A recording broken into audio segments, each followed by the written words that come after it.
She returns for quite some time. Yes. So today we continue with the Unity 5 principles. How are you doing with them so far? Finding them challenging at all when you live them daily? And if you're joining us for the first time, you can listen to the previous 2 principles on our YouTube channel or on our website. And today we step into the 3rd Unity principle, which says, we create our experiences by the activity of our thinking. Everything in the manifest realm begins as a thought. That's pretty powerful, that everything in the manifest world begins as a thought. So the chair you're sitting on, the clothes you're wearing, the breakfast you ate, began first as a thought. You and I live in a realm of infinite potential. And with the activity of our thoughts, we take from that unlimited substance of light and we form our experiences. So if I'm not enjoying what I'm experiencing in any given moment, I can change it by changing my perspective of what is happening and by changing my thoughts. I can tune in and I can shift. We indeed have that power in our lives. We hear in Romans 12:2, do not conform to this world, but be transformed by the renewal of your mind. We can renew our thinking with every moment, with every breath. We can shift and change. And the thoughts that we hold with energy and enthusiasm and consistency are the thoughts that tend to come into manifestation. Proverbs 23:7 says, as they thinketh in their heart, so are they. As they thinketh in our heart.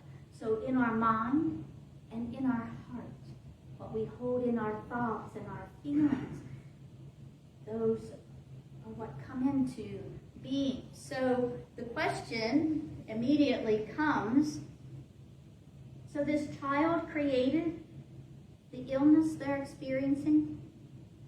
I created that car crash that I had? People who are living without homes and in poverty created that for themselves? So let's add some perspective to that principle. I want to say, and I want to be certain that everybody hears this. We do not create in isolation. We do not stand as silos creating singularly, all by ourselves. We don't create in isolation. So to say that a child created their illness or a person created their car accident is what we call metaphysical malpractice. Blaming ourselves and others for the experiences that we're having. So what we do, I want to make sure that we walk away today knowing that we do not create in isolation.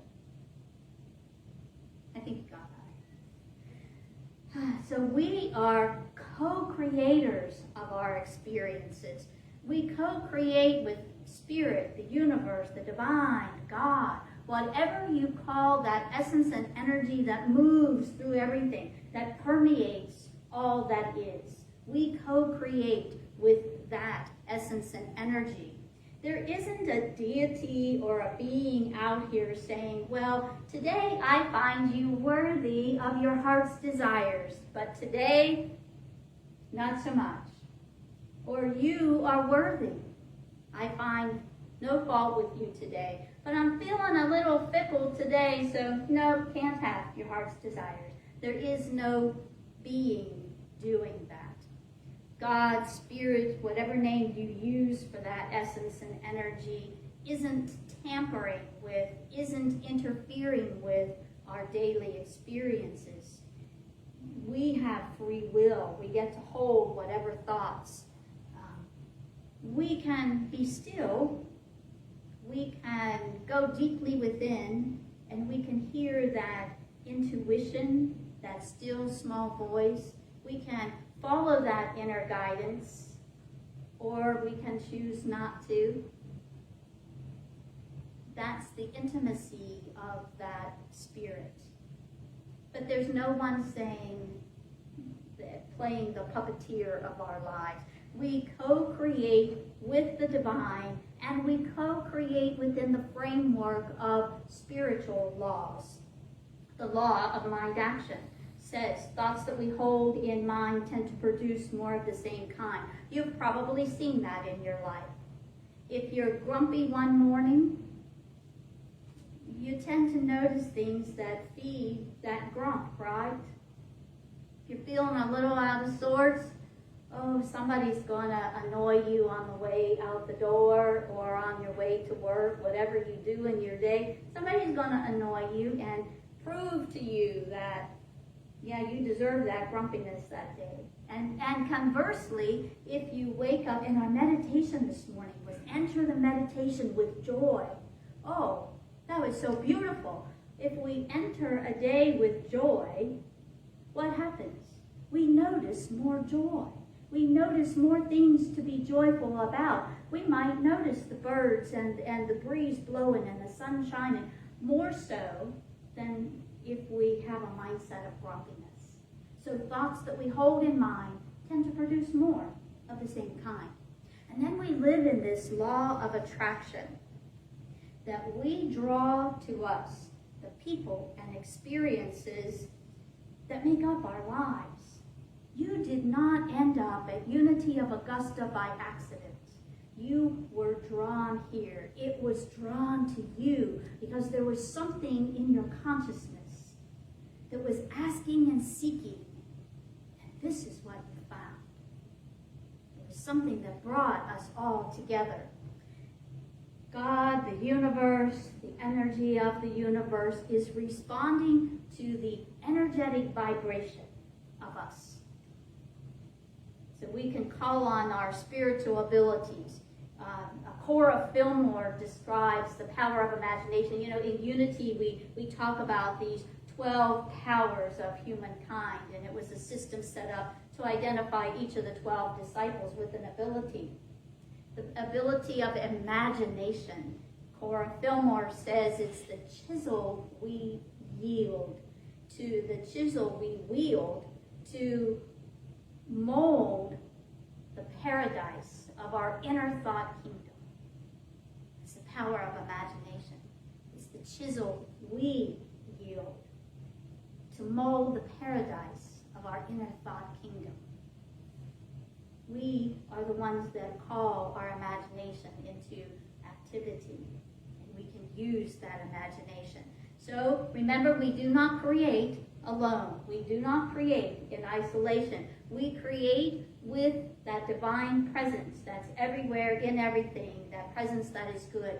And this is a really big and, we co-create with all 7.9 billion people on the planet. And that's a lot of energy. That's a lot of consciousness moving. It's a lot. So if we have a desire that we want to bring into manifestation, and it seems to be taking a lot longer than we think it should, just imagine everybody on the planet has their own intentions, their own desires. So mine are bumping into yours are bumping into mine, and everybody's is moving around everybody else's. So that energy forms where the highest vibration is. And we can feel that energy. We can feel that, we're that oneness. We talked about this in meditation this morning too, how much more powerful the experience of meditation feels when we gather here as a group. We are collective energy. Everybody is contributing in that consciousness of meditation to the energy of everybody else, and there's a swelling of that beautiful energy of connectedness and oneness. We see that, we feel that. You might feel that energy of the person sitting next to you or behind you, the palpation of that energy. And we've all walked into the room where there's somebody in a really foul mood, and we can feel that. And guess what? We can shift that as well. So we feel that permeability that we are with one another, and we feel it when we come together, and we feel that in all of creation. We feel it in nature. We feel it when we're out walking in the trees, that we want to touch the trees. We want to feel their energy. We can feel that in all of nature. So we're energetic beings, connected with one another and always connected with a source. Source and the creation cannot be separate. So we're contributing to the experience of others, and others are contributing to the experience of us. So sometimes we don't get our clear intention because the energy of others is overshadowing ours. So as we become more aware of those spiritual laws that are moving, and we become aware of what's going on inside us, we shift from you over here and me over here to us as a collective. We shift that. And we can do that really easily in the space of this chapel. We can do that really easily in some other groups. But there are many times that we see the other. We see them. We see those people. And all those markers that we use to divide and separate one from another. We do that. It's the human condition. But we can change that. And it's the rigidity of our ego that gives us the illusion of separation. It's merely an illusion of our human thinking, our egoic thinking. So there's some thoughts to share about consciousness. Consciousness is our sense of awareness. On Sunday morning when we're sitting in this beautiful space, hearing this outrageously exquisite music on this equally exquisite instrument, we have a certain consciousness and awareness of the gift of music. And then we move and our consciousness shifts when we go out into the world. We might be brought down by what's happening in our world that doesn't feel joyful, loving, kind, or compassionate. It's our sense of awareness of all of that. Our consciousness is our knowing. It's our realizations. It's our beliefs, our emotions, our feelings, our sensations, all gathered together as our consciousness. So consciousness creates the world as we experience it. Everyone in here, everyone who's joined us online is at a different place in spiritual journeying. And so our consciousness is going to be slightly different. So we create our reality. Everyone is going to walk out today with a very different experience of this morning. There'll be some common denominators, but everyone will have something a little bit different. That's our individual reality, and that is created from the space where our consciousness is operating. So we move and shift and grow. And a couple of things that I want to say is that I believe that we are all here on this planet at this given time for a purpose. No one is here by accident, by mistake. No, we're all here for a purpose. We're all here to contribute to life. We're all here to uplift one another. talk for another day too, so I'll stop there. But we're all here for a purpose, and it is to be contributing to the life of others. So what we experience depends on the vibration of our thinking. And quantum physics tells us that our thoughts, every thought has a certain vibrational level. So if I'm thinking joy and love, I'm vibrating somewhere here. But if I'm thinking anger, resentment, cynical thoughts, those are low vibration thoughts. They're dense thoughts. I also believe that this human form, this experience that we're having on our planet, our time here, it's all temporary. This form is temporary. Yet our souls are eternal. That our souls live on beyond our human experience. So trust. Trust where you are. Trust that you are here for good purpose. And as you trust that you're here for a good purpose, do what's yours to do. Only you will know that. No self-help book can tell you that.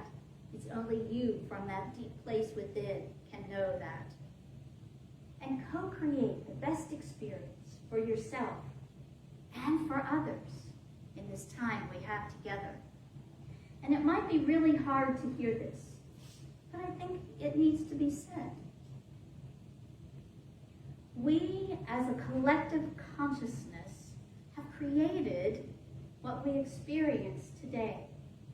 So if there's any issues with that, we need to look first at ourselves and what's moving and shifting inside of us.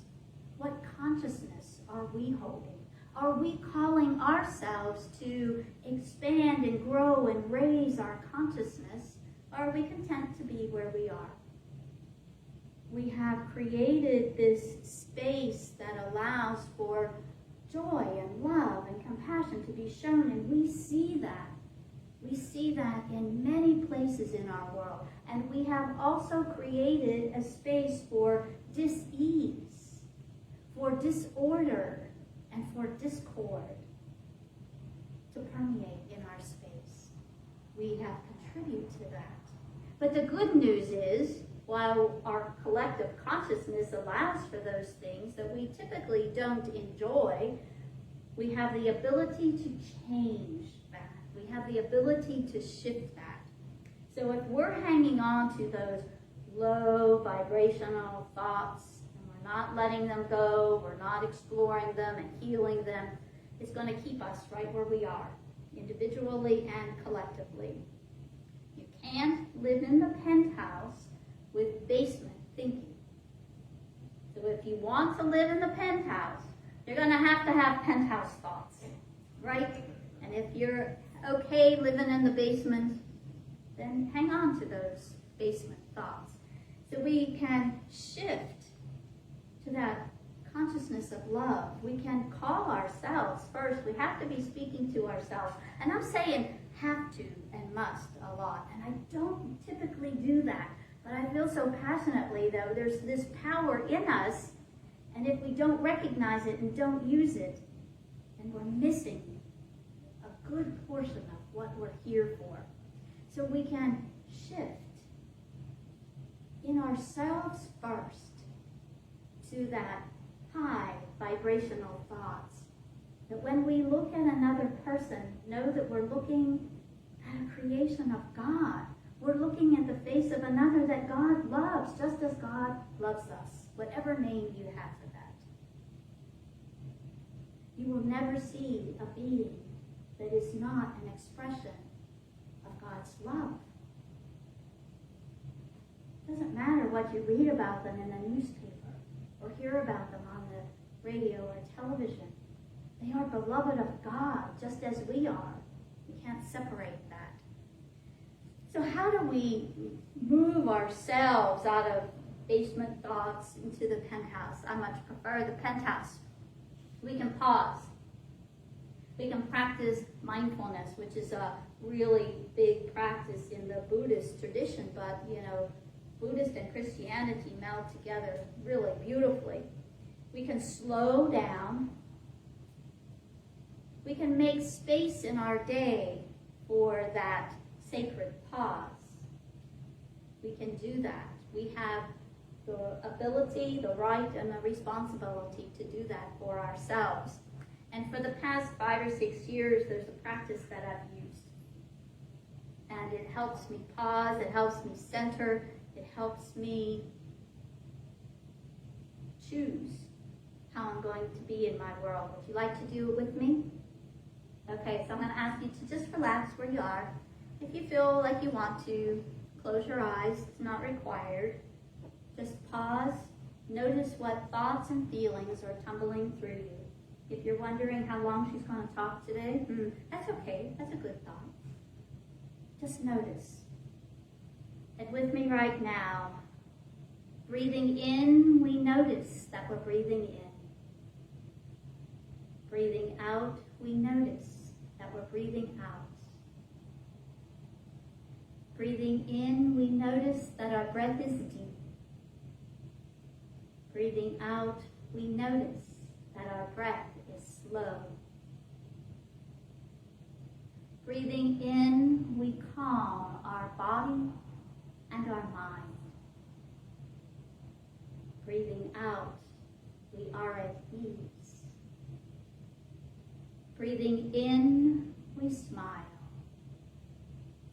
Breathing out, we release. Breathing in, we return to this very moment. Breathing out, we know, present moment, wonderful moment. Did you notice an energy shift? Did you notice a subtle change in how you felt? I do this practice every hour of the day from 6 in the morning till 10 at night. And when I began this practice, I was astounded how in the course of 1 hour, and that peacefulness I felt after that pause, my thoughts had tumbled into those basement thoughts, annoyed at my sister for what she said. How could she? Annoyed because I didn't get what I needed or thought I wanted from the deli. My thoughts just went from awareness to total lack of awareness in the course of 1 hour. So after years of this practice, I notice more swiftly when my thoughts begin to tumble and when I've shifted. The really cool thing is if I'm home or in a private place, I can do it just as we did. Close my eyes, go into that deep centering and emerge. And even if I'm driving down the highway, I can do that practice. I don't have to close my eyes, I can simply do it. And don't tell anybody, but I do that at meetings. When my alarm goes, I shift, I do that. My eyes wide open. I haven't missed anything going on in the meeting usually. If I have, somebody will catch me up. They'll just think, oh, Karen's being Karen. She missed something again. So I can do it anytime. In fact, in my previous church, I carried my phone with me to board meetings. And at a board meeting, everyone would pause and shift. And what we noticed is, even though we were laughing and enjoying the communion and the leadership of the church, after that practice, those thoughts that were here were now here. So they were elevated no matter where we started. So we can be mindful and we can breathe. In our culture, oh my gosh, we are shallow breathers. And it's not until you begin a practice of deep breathing do you realize how shallow your breaths are. So we can breathe deeply and fill our lungs. And Steve's a runner, so he's a mouth breather. I recognize that from my running days. But breathe in through your nose and breathe out. And breathe in for a count of 5 and breathe out for a count of 7. So you're exhaling longer than you're inhaling. And you will notice 5 breaths and you're feeling a little differently. And guess what? You're breathing anyway, so why not make it purposeful? We can meditate.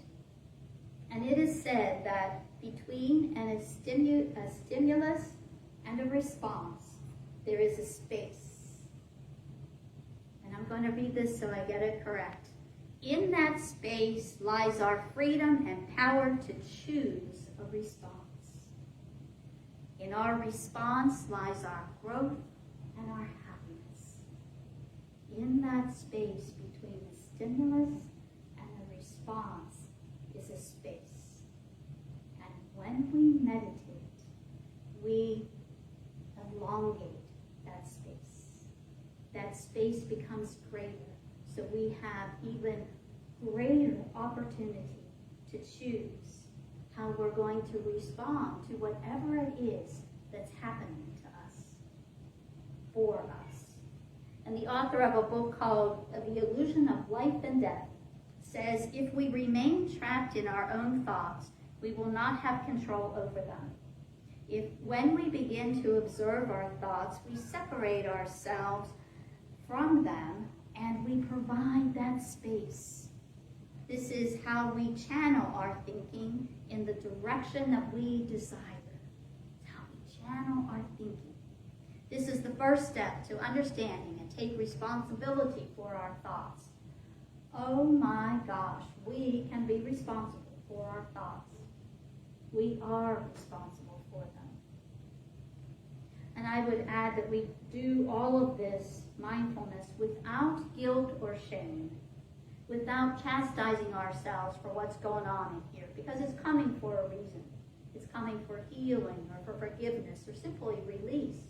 But once we notice, then we have a responsibility to change it or to live with what we are co-creating. We can also live in a mindset of gratitude without giving a thought. What are you grateful for right now? Shout it out. Family. Yes. What else? Being here. Being here. Love. Love. Yes. So there, we can practice gratitude. And it's a conscious choice to be grateful.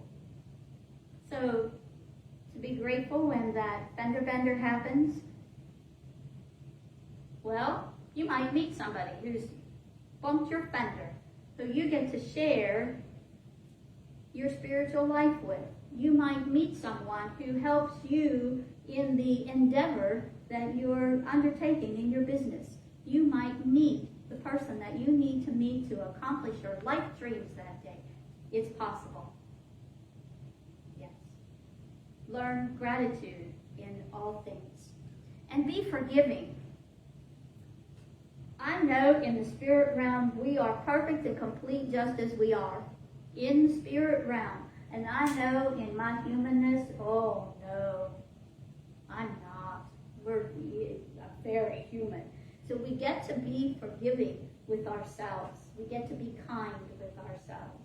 And as we forgive ourselves, we're able to release others from our judgmental opinions. We can release and let stuff go.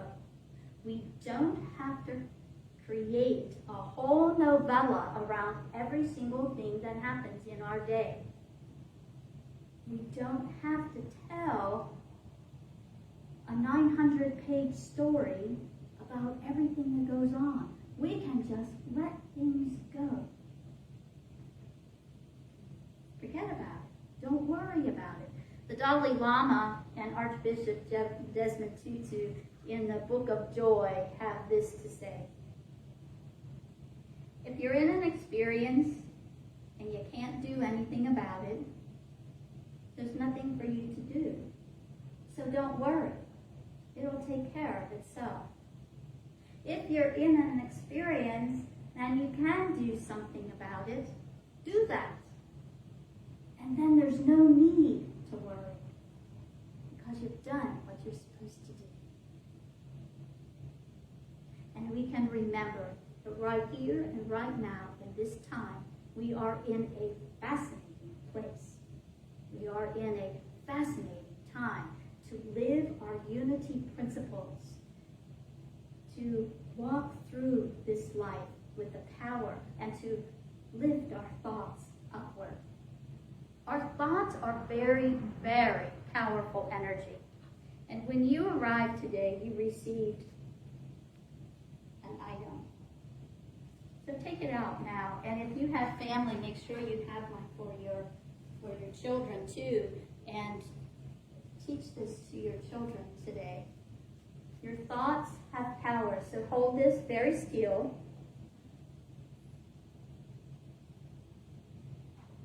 Make sure the washer is still at the end of the string. Now hold the thought with enthusiasm and energy. Back and forth, back and forth, back and forth, back and forth, back and forth, back and forth. You notice your washer begin to move back and forth? Yeah? Now stop it. Hold it still.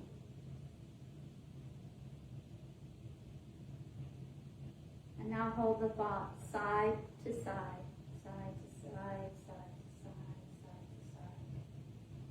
And notice it'll move with just a little bit of motion, and I see one in the back just swinging away, side to side, side to side. It is the power of your thoughts, the vibration of your energy that causes the shift in the washer. You are powerful beyond measure. So I leave you today with these words. Philippians 4:8, which is one of my favorites. Finally, brothers and sisters, I'm 100% certain that Paul meant brothers and sisters. So finally, brothers and sisters, whatever is true, whatever is honorable, whatever is just, whatever is pure, whatever is lovely, whatever is commendable, if there be anything of excellence, if there is anything worthy of praise, think about those things. If there is any excellence, if there is anything worthy of praise, think about those things. And it's more than just Pollyanna thinking. It's lifting our thinking. And it's living into those first and second unity principles. It's living into the belief that God is present in everything and that God is absolute good. It's living into that second principle that we carry in us the essence of God. Therefore, we are inherently good. Now today, we live into the principle of that. We co-create our lives with the power and activity of our thinking. It's not Pollyanna, it's real. So let these be your guiding thoughts as you move about your week. Will you meditate with me? So we pause and relax and notice what's moving in your physical form. Notice what's moving through your thoughts.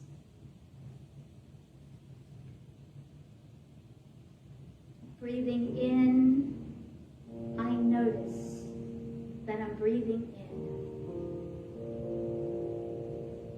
Breathing out, I notice that I'm breathing out.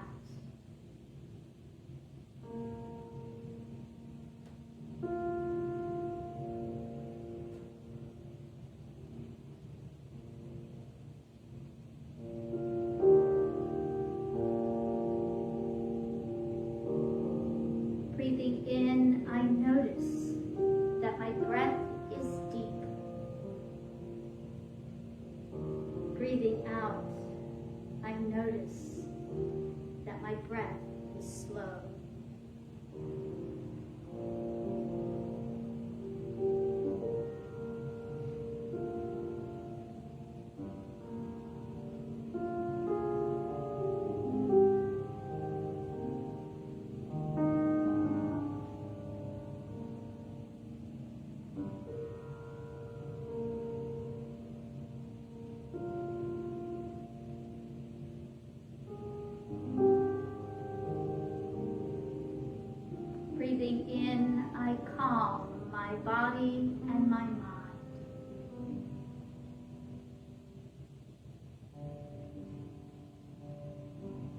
Breathing out, I am at ease.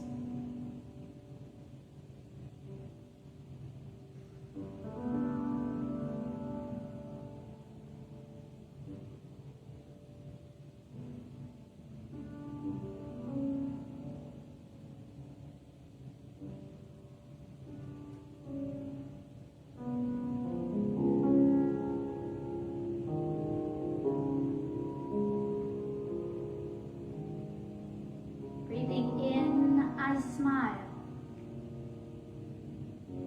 Breathing out, I release.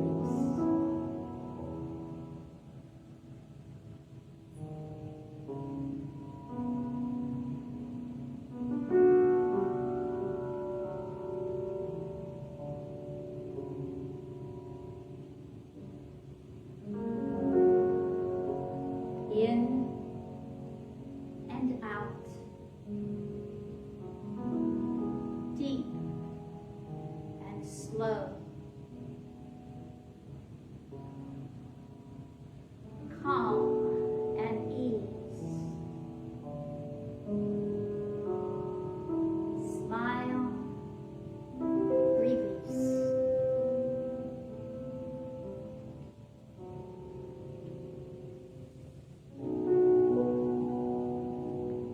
Breathing in, I return to this very moment. Breathing out, I know present moment is wonderful moment. And so it is.